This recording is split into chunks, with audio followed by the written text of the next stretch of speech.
اب میں آخر میں بات کروں گا کہ اب یعنی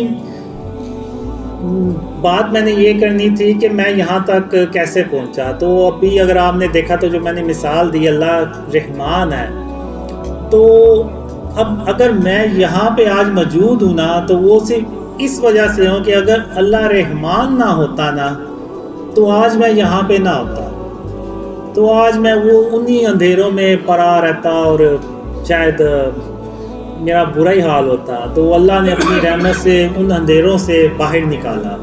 اب آتے ہیں کہ پاکستان میں خوشحالی اور اس سے متعلق جو مجھے ڈریمز آئے ہیں وہ کیا ہیں.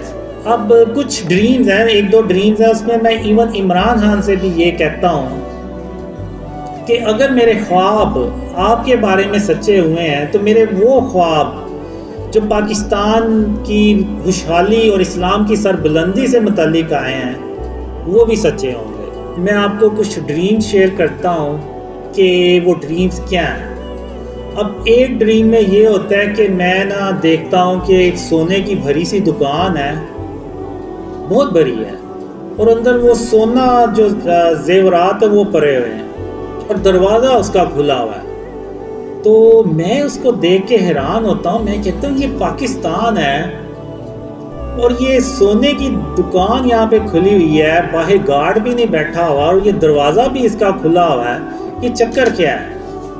تو میں پھر اندر جاتا ہوں تو واقعی ادھر سونا پڑا ہوتا ہے، تو مالک وہاں پہ نہیں ہوتا. پھر میں وہ ساتھ والی جو شاپ ہوتی ہے اس سے پوچھتا ہوں کہ یہ ساتھ والا جو شاپ کیپر جس کی دکان ہے وہ کدھر گیا ہے.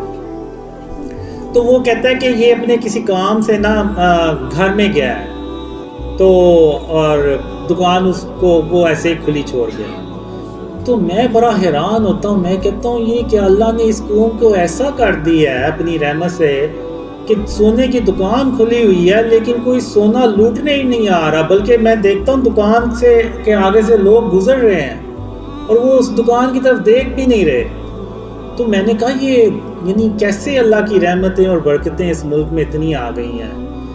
اور ایک دوسرے ڈریم میں دیکھتا ہوں کہ ہزاروں بھی نہیں، لاکھوں بھی نہیں، بلکہ کروڑوں روپیہ میں دیکھتا ہوں کہ سڑک کے ایک طرف پڑا ہوتا ہے اور لوگ گزر رہے ہوتے ہیں اور کوئی ان پیسوں کی طرف دیکھتا بھی نہیں ہے، نہ ان کو اٹھاتا ہے. ایون میں یہ دیکھتا ہوں کہ جو باہر ویسٹرن میڈیا ہے وہ اس کو رپورٹ کرتا ہے کہ پاکستان کی سڑکوں پہ کروڑوں روپیہ پڑا ہوا ہے لیکن اس کو اٹھانے والا کوئی